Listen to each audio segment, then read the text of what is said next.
तो आज हम करेंगे आरआरबी ग्रुप डी 29 दिसंबर को हुए फर्स्ट शिफ्ट में पूछे गए क्वेश्चंस और उनके आधार पर कुछ एक्स्ट्रा क्वेश्चन करेंगे जो कि आपके पेपर के लिए महत्वपूर्ण साबित हो सकते हैं। तो वीडियो लास्ट तक देखें। जैसे कि हमारे पास पहला क्वेश्चन है, नॉर्डिक एलिफेंट एक्सरसाइज 2025 कहाँ आयोजित हुआ था? तो इसका राइट आंसर हो जाएगा option number C, Mongolia Ulan Bator में हुआ था। तो ये किसके किस मंगोलिया और इंडिया के बीच में होता है? इंडिया और प्लस मंगोलिया के बीच में होता है। और ये कहाँ हुआ था? मंगोलिया उलान बटार हुआ था। इसका संस्करण कौन सा था? तो ये 17वां संस्करण था और ये 31 से 13 जून के बीच में आयोजित किया गया था। ओके, तो आप ध्यान रखेंगे।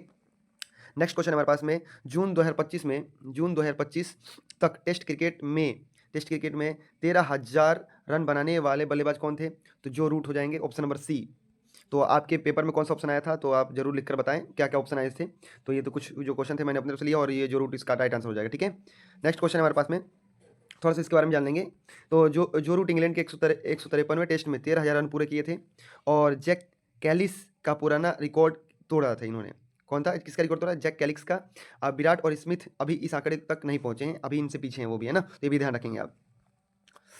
रिफ्लेक्स एक्शन, जैसे गर्म वस्तु छूने पर हाथ का पीछे हटना किसके द्वारा नियंत्रित किया जाता है? तो आपको बता दूं, ये हमारा मेरा जो स्पाइनल कॉर्ड के द्वारा नियंत्रित किया जाता है। थोड़ा सा हम इसके बारे में एनालिसिस करेंगे। देखो, जैसे कि हमारा ब्रेन होता है, तो जो हमारा प्रमस्तिष्क होता है, मतलब सेरेब्रम होता है, ये हमारे सोचने समझने और याद करने की प्रक्रिया को कंट्रोल करता है। कौन? सेरेब्रम, जैसे प्रमस्तिष्क जिसे बोलते हैं। और सेरेबेलम क्या करता है? ये हमारे सेरेबेलम, ये सेरेबेलम है, ये वाला हमारा। तो इसका क्या काम रहता है? ये हमारे शरीर का बैलेंस करता है। क्या करता है? बैलेंस करता है। और जैसे कोई दारू दारू मतलब शराब वराब पी लेता है तो हमारे सेरेबेलम ही प्रभावित होता है। और मेडुला क्या करता है? मेडुला हमारे अनैच्छिक क्रियाओं, मेडुला क्या करता है? ये इसका क्या काम रहता है? ये अनैच्छिक क्रियाओं को हमारे क्या करता है? कंट्रोल करता है। अनैच्छिक क्रियाएं जैसे जैसे छींक आना, हृदय का धड़कना, पलकों का झपकना और और भी जितनी अनैच्छिक क्रियाएं होती हैं उसको मेडुला मेडुला कंट्रोल करता है। ओके, तो ये आप ध्यान रखेंगे। और आपको बता दूं, जैसा कि स्पाइनल कोड क्या करता है? ये रिफ्लेक्स एक्शन ही को कंट्रोल करता है ना। ऑप्शन नंबर बी हो जाएगा राइट आंसर। तो ये ध्यान रखेंगे आप। ओके, यहाँ पर जैसे दिया हो सब कुछ ऑप्शन हमने लिया हुआ है ना, तो आप देखेंगे ध्यान से। नेक्स्ट क्वेश्चन हमारे पास में, कॉपर ऑक्साइड, जो कॉपर ऑक्साइड होता है, C U C U C O plus में डिल्यूट H2SO4, तो क्या बना नहीं, कौन सा रंग बनाएगा? तो ये बनाएगा नीला रंग बनाएगा। तो ये ध्यान रखेंगे आप, कॉपर ऑक्साइड।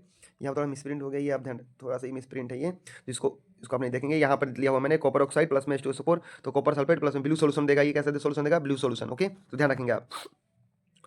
और जैसा कह रहा है, ब्लीचिंग पाउडर किसे कहते हैं? तो ब्लीचिंग पाउडर क्या होता है? CaOH का होल ट्वाइस, CaOH का होल ट्वाइस प्लस में क्लोरीन, इसे कहते हैं ब्लीचिंग पाउडर, है ना? तो ब्लीचिंग पाउडर के और इसके अलावा भी बहुत सारे आप फॉर्मूले, ब्लीचिंग पाउडर होता है CaCl2, ये होता है ब्लीचिंग पाउडर। और यहाँ पे इनको प्लस करें तो हमारे पास ये, इसको रिएक्शन करने के बाद हमारा ब्लीचिंग पाउडर बनता है। ये रिएक्शन करने के बाद बनता है हमारा, तो ये बनेगा हमारे पास में। अगर हम ये कैल्शियम हाइड्रोक्साइड को Cl2 से रिएक्शन करवाते हैं तो हमारे पास क्या बनेगा? CaOH COOA Cl2 बनेगा। इसे कहते हैं ब्लीचिंग पाउडर कहते हैं। और भी थोड़ा सा आप याद रखेंगे, जैसे कि हमारे पास प्लास्टर ऑफ पेरिस का फॉर्मूला होता है CaSO4 और 2H2O, इसे कहते हैं जिप्सम। इसे क्या कहते हैं? इसे जिप्सम कहते हैं। तो प्लास्टर ऑफ पेरिस में इसका हाफ होता है, वाटर निकाल दिया जाता है। तो ये प्लास्टर ऑफ पेरिस का फॉर्मूला क्या हो जाता है? CaSO4 1/2H2O, ये आप ध्यान रखेंगे। ये होता है plaster of Paris. Plaster of Paris का फॉर्मूला क्या होता है? तो ये भी ध्यान रखेंगे, पेपर में पूछा जा सकता है। CaSO4 1/2H2O होता है। और जैसे कि बुझा हुआ चूना का फॉर्मूला क्या होता है? CaOH का होल ट्वाइस होता है, ये भी आप ध्यान रखेंगे, इसे कहते हैं बुझा हुआ चूना। और हमारे पास जैसे ये वाटर गैस क्या होता है? वाटर गैस का फॉर्मूला भी आप याद रखेंगे। वाटर गैस का फॉर्मूला तो COH2 होता है, COH2 होता है, इसे कहते हैं वाटर गैस कहते हैं। ये भी बार बार पेपर में पूछा जाता है। और इसके अलावा आप ये भी प्रोड्यूसर गैस भी याद रखेंगे। प्रोड्यूसर गैस का फॉर्मूला याद रखेंगे। प्रोड्यूसर गैस का फॉर्मूला होता है CON2 फॉर्मूला होता है, CON2 प्रोड्यूसर गैस का फॉर्मूला है ये। और नेचुरल गैस का फॉर्मूला क्या होता है? मीथेन, इसे बोलते हैं मीथेन। मीथेन को नेचुरल गैस फॉर्मूला बोलते हैं। और कोल गैस का फॉर्मूला क्या होता है? CH4CO2 प्लस में SO2, इसे बोलते हैं कोल गैस। ओके, ये ध्यान रखेंगे आप। तो ये हमारा कुछ ये फॉर्मूले थे जो बार बार पेपर में पूछे जाते हैं, तो इसको भी आप ध्यान रखेंगे। इसके अलावा एक और फॉर्मूला बता देता हूँ आपको, तो बेकिंग सोडा, NaHCO3, इसे बोलते हैं बेकिंग सोडा। ठीक है ना? तो ये भी ध्यान रखेंगे आप, ये बेकिंग सोडा। और अभी हमने और धावन सोडा का फॉर्मूला बता देता हूँ आपको। धावन सोडा का फॉर्मूला होता है Na2CO3 10H2O, इसे बोलते हैं धावन सोडा या वॉशिंग सोडा बोलते हैं। तो ये भी आप ध्यान रखेंगे। ओके, नेक्स्ट क्वेश्चन हमारे पास में, वाई डू स्टार ट्विंकलिंग, मतलब कि स्टार मतलब चमकते क्यों हैं? तो एटमॉस्फेरिक रिफ्रैक्शन के कारण। तो ये भी ध्यान रखेंगे आप। जब वायुमंडल में सूर्य का प्रकाश या तारों का प्रकाश प्रवेश करता है तो उसका बार बार रिफ्लेक्शन होता है, बार बार रिफ्लेक्शन होता है, जिसकी वजह से हमें तारे अपने अपने ओरिजिनल पोजीशन से वर्चुअल पोजीशन में दिखाई देते हैं। इस वजह से तारे हमें क्या दिखाई देते हैं? टिमटिमाते हुए दिखाई देते हैं। ओके, तो ध्यान रखेंगे आप। साइक्लोन मोचा लैंडफॉल से पहले हवा की गति क्या थी? जिसका राइट एंड 210 से 220 किलोमीटर थी। ये ध्यान रखेंगे आप। तो ये साइक्लोन मोचा आया था, तो आप ध्यान रखेंगे आप। नेक्स्ट क्वेश्चन हमारे पास में, नेक्स्ट क्वेश्चन है जम्मू कश्मीर नगर असेंबली बाय इलेक्शन किसने जीता है? तो यह हो जाएगा बीजेपी ने जीता है। किसने जीता है? बीजेपी ने जीता है। तो बीजेपी के दिव्यानी राणा 42,350 वोटों से जीत की दर्ज की उन्होंने, है ना। पैंथर पार्टी हर्षदेव सिंह को हराया। किसको हराया? तो इन्होंने पूछा है, पेपर में पूछा जा सकता है दिव्यानी राणा ने किसको हराया है? तो हर्षदेव को हराया। किसने? हर्षदेव सिंह को हराया है। तो ध्यान रखेंगे आप। वर्ल्ड इन्वायरमेंट डे की थीम क्या थी? वर्ल्ड इन्वायरमेंट डे की थीम थी beat plastic pollution. Beat plastic pollution कब मनाया जाता है? 5 जून को मनाया जाता है। 5 जून को मनाया जाता है वर्ल्ड इन्वायरमेंट डे। और ये होस्ट किसने किया था? होस्ट कंट्री पूछा जा सकता है, साउथ कोरिया ने किया था। किसने किया था? साउथ कोरिया ने। किसने किया था? साउथ कोरिया ने किया था। ध्यान रखेंगे आप। यूपी पुलिस रिक्वायरमेंट महिलाओं का आरक्षण कितना कर दिया गया? तो 20% कर दिया गया है यूपी पुलिस में, जैसे कि बिहार में 30% कर दिया गया है। ऐसे ही आप ये भी ध्यान रखें, यूपी पुलिस में 20% कर दिया गया है। एसआई यूनिट ऑफ वर्क क्या होता है? तो जूल होता है। क्या होता है? जूल। तो वर्क का फॉर्मुला क्या होता है? फोर्स इंटू डिस्प्लेसमेंट होता है। क्या होता है? Force into displacement. तो ये भी फॉर्मुला होता है, न्यूटन मीटर भी हो जाएगा और जूल भी होता है। ये भी आप ध्यान रखेंगे। ओके, तो ध्यान रखेंगे। और न्यूटन फोर्स, ये सारा इसके बारे में दिया हुआ है। तो अमीबा की संरचना कैसी होती है? अमीबा की संरचना इरेगुलर, कॉन्स्टेंटली चेंजिंग रहता है, मतलब कॉन्स्टेंटली चेंज होता रहता है। और ये अपना भोजन कैसे करता है? सूडोपोडिया के द्वारा करता है। ये भी आप ध्यान रखेंगे। ये दिया हुआ है, सूडोपोडिया कुटपाट विधि के द्वारा भोजन क्या करता है? कैप्चर करता है ये। ओके, तो ध्यान रखेंगे आप। एनटीपीसी गर्ल इन्वायरमेंट मिशन किसने शुरू किया है? तो एनटीपीसी ने शुरू किया है ना। तो ये आप ध्यान रखेंगे। कब शुरू किया है? ये एनटीपीसी ने 25 जून 2025 में शुरू किया था। और ये जेम 6th एडिशन था। ये कौन सा एडिशन था? 6th एडिशन था। और 17 राज्यों के 41 केंद्रों पर आयोजित हुआ था। कहाँ पे? 17 राज्यों के 41 केंद्रों पर आयोजित हुआ था ये। अब कह रहा है कि बोर्स मॉडल में इलेक्ट्रॉन की वेब पार्टिकल क्वालिटी कैसे समझाई गई थी? तो केवल पार्टिकल नेचर समझाई गई थी। कैसी? केवल पार्टिकल नेचर। तो बोर्स ने, देखो बोर्स के द्वारा अगर पढ़ें तो हम बोर्स मॉडल इलेक्ट्रॉन सिर्फ पार्टिकल मानता है, फिक्स्ड ऑर्बिट में घूमते हैं। और वेब नेचर इसमें शामिल नहीं किया गया था।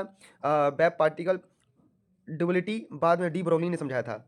और वो जो वेब पार्टिकल है वो डी ब्रोगली ने कहा था कि वेब्स के फॉर्म में भी करते हैं और पार्टिकल्स के फॉर्म में भी क्या करते हैं? मोशन करते हैं। कौन? ये इलेक्ट्रॉन्स। लेकिन ये बोर्स में ऐसा कुछ नहीं कहा था, बोर्स में ओनली पार्टिकल माना गया था। ठीक है, तो आप ध्यान रखेंगे। मेटल कार्बोनेट एसिड मुख्य उत्पाद क्या बनाते हैं? तो इसमें आ जाएगा सॉल्ट, H2 प्लस में CO2 बनाते हैं। ठीक है ना, तो ध्यान रखेंगे आप। मेटल कार्बोनेट इनमें जब मेटल किसी, जैसे ये मेटल है CaCO3, कैल्शियम कार्बोनेट HCl से रिएक्ट करता है तो क्या बनाता है? ठीक है ना, मेटल कार्बोनेट। ये मेटल कार्बोनेट है। कौन सा है? ये मेटल कार्बोनेट है, ये वाला। और जब HCl एसिड से रिएक्ट करता है तो क्या बनाता है? कैल्शियम क्लोराइड, है ना, सॉल्ट और H2O प्लस CO2 बनाता है। तो ये बार बार पेपर में पूछा जा रहा है, तो ये आप ध्यान रखेंगे ना। नेक्स्ट क्वेश्चन हमारे पास में, यूनिफॉर्म सर्कुलर मोशन में स्पीड पर क्या प्रभाव पड़ता है? तो यूनिफॉर्म सर्कुलर मोशन में स्पीड स्थिर रहती है। यूनिफॉर्म सर्कुलर है तो मतलब कि स्पीड में कोई चेंज नहीं होगा। तो यहाँ पर एक्सेलरेशन क्या होता है? जीरो हो जाता है। अगर कोई चेंजिंग नहीं होता है इस यूनिफॉर्म सर्कुलर मोशन में तो एक्सेलरेशन जीरो हो जाता है वहाँ पर। और ये बॉडी सर्कुलर पाथ में कवर करता है ना, तो आप ध्यान रखेंगे आप। और इसे जो वेलोसिटी बदलती रहती है और क्योंकि डायरेक्शन बदलता है, इसमें डायरेक्शन चेंज होता रहता है ना, तो ध्यान रखेंगे। और सेंट्रीपिटल एक्सेलरेशन होता है इसमें। जहाँ पर वेलोसिटी चेंज नहीं होती है, जहाँ पर कांस्टेंट वेलोसिटी होता है, वहाँ पर एक्सेलरेशन क्या होता है? जीरो होता है। ये भी आप ध्यान रखेंगे, है ना। तो कह स्पेरिकल मिरर में रेडियस और कर्वेचर के बीच में क्या लेंथ होता है? तो R इक्वल टू क्या होता है? 2f होता है। R इक्वल टू क्या होता है? 2f होता है। ये आप ध्यान रखेंगे, है ना। ये रिलेशन है, relation between the radius and the focal length के बीच में होता है ना। तो आरबीआई ने रेपो रेट पहली बार कटौती कब की थी? 2022 के बाद। तो फरवरी 2025 में किया था। और उसमें क्या था? अब फरवरी 2025 में था 6.5% था, जो घटाकर 6.25 किया गया था। और अभी प्रेजेंट में 5.2% है। अभी क्या है? 5.25% है ना, ध्यान रखेंगे आप। 5 साल बाद कटौती की गई है। वर्ल्ड इन्वायरमेंट डे का होस्ट किसने किया था? साउथ कोरिया ने किया था। अभी हमने ऊपर पढ़ा था ना, तो ये ध्यान रखेंगे आप। इसका थीम क्या था? Beat the plastic pollution. Okay, bleaching. अब कह रहा है ब्लीचिंग पाउडर का उपयोग क्या कहाँ कहाँ किया जाता है? तो कपड़े को ब्लीचिंग किया जाता है, पानी को शुद्ध बनाने में किया जाता है, ऑक्सीडाइजिंग एजेंट के रूप में किया जाता है ना, तो ध्यान रखेंगे आप। साइक्लोन मोचा का नाम किस देश ने सुझाया था? साइक्लोन मोचा का सुझाव किसने? यमन ने सुझाया था। और मोचा यमन ने नाम सुझाया था। लाल सागर के तट पर स्थित बंदरगाह और शहर मोचा से लिया गया था ना, तो ध्यान रखेंगे आप। यूनिफॉर्म सर्कुलर मोशन किस प्रकार की गति है? एक्सेलरेटेड मोशन है। क्या ये एक्सेलरेटेड मोशन है ना, तो ध्यान रखेंगे। मानव शरीर में मेडुला का मुख्य कार्य क्या है? अनैच्छिक क्रियाओं, मतलब कि श्वसन, हृदय गति पर नियंत्रित करना है। अनैच्छिक क्रियाओं जैसे कि छींक आना, पलकों का झपकना और हृदय की गति को नियंत्रित करना, ये सारा आप ध्यान है। श्वसन क्रियाओं को नियंत्रित करना है कौन करता है? मेडुला करता है ना। तो ये ध्यान रखेंगे। मेटल कार्बोनेट एसिड अभिक्रिया किस प्रकार की होती है? एक्सोथर्मिक रिएक्शन है। जैसे कोई मेटल है CaCO3 है, अब प्लस में HCl रिएक्ट करेगा तो बहुत ज़्यादा मात्रा में हीट निकलता है ना, और ये सॉल्ट बनता है, H2 बनता है और कार्बन डाइऑक्साइड बनता है। तो आप ध्यान रखेंगे ये कैसे उष्मा निकलता है, इसमें उष्मा निकलता है और ये salt plus H2O plus carbon dioxide बनाता है। ओके, ध्यान रखेंगे आप। यूनिफॉर्म सर्कुलर मोशन में एक्सेलरेशन किस दिशा में होता है? तो ये रेडियल सेंट्रल की ओर होता है। क्या होता है? सेंटर की होता है यूनिफॉर्म सर्कुलर मोशन में, क्योंकि जैसे सेंटर है ये क्या है? सेंटर है। तो यहाँ से जैसे आप अपने हाथ में एक रस्सी लेना और पत्थर बांध के घुमाते हो तो ये हर एक डायरेक्शन, उसकी डायरेक्शन कहाँ होती है, मतलब हर एक पॉइंट पे अलग डायरेक्शन होती है, इस तरीके से और इस तरीके से हर एक पॉइंट पर अलग डायरेक्शन निकलता है, हर एक पॉइंट पर अलग अलग डायरेक्शन रहेगा इस तरीके से। तो उसका जो डायरेक्शन रहता है सेंटर की ओर रहता है। तो ध्यान रखेंगे आप, है ना। देखिए, ये सर्कुलर मोशन में एक्सेलरेशन हमेशा सेंटर की ओर रहता है, सेंट्रीपिटल एक्सेलरेशन कहलाता है। टेंजेंशियल मतलब कि जो स्पर्श रेखा होती है, एक्सेलरेशन तब होता है जब स्पीड बदलती है। ओके, इसमें स्पीड बदल। स्पेरिकल मिरर में पैराक्सियल अप्रोक्सीमेशन का मतलब क्या होता है? तो ये होता है लाइट रे प्रिंसिपल एक्सिस के पास पैरेलल हो जाती है। क्या हो जाती है? लाइट रे प्रिंसिपल एक्सिस के पास पैरेलल हो जाती है, आप ध्यान रखेंगे, है ना। नेक्स्ट क्वेश्चन हमारे पास में, आरबीआई ने रेपो रेट को 5 दिसंबर 2025 को कितना रखा था? तो ये देखिए 5 दिसंबर 2025 में 5.25% रखा हुआ है आरबीआई ने। अभी इस समय की बात है, बिल्कुल नया रेपो रेट आया है ना। अमीबा में कॉन्ट्रैक्टिल वैक्यूलो का कार्य क्या होता है? Osmo regulation. क्या होता है? ऑस्मो रेगुलेशन होता है, ध्यान रखेंगे आप। और इसका काम क्या होता है? कॉन्ट्रावैक्यूलर पानी का संतुलन बनाए रखता है ना। मूवमेंट सुडोपोडिया से होता है और डाइजेस्टिव साइटोप्लाज्मा से होता है ना। डाइजेस्टिव किसमें? साइटोप्लाज्मा क्या होता है? एक लिक्विड होता है जिसके अंदर डाइजेशन होता है ना। तो ध्यान रखेंगे आप। एनटीपीसी इन एम्पावरमेंट मिशन 2025 में कितनी लड़कियों को लाभ मिला है? तो 2600 प्लस लड़कियों को क्या मिला है? लाभ मिला है। तो ध्यान रखेंगे आप।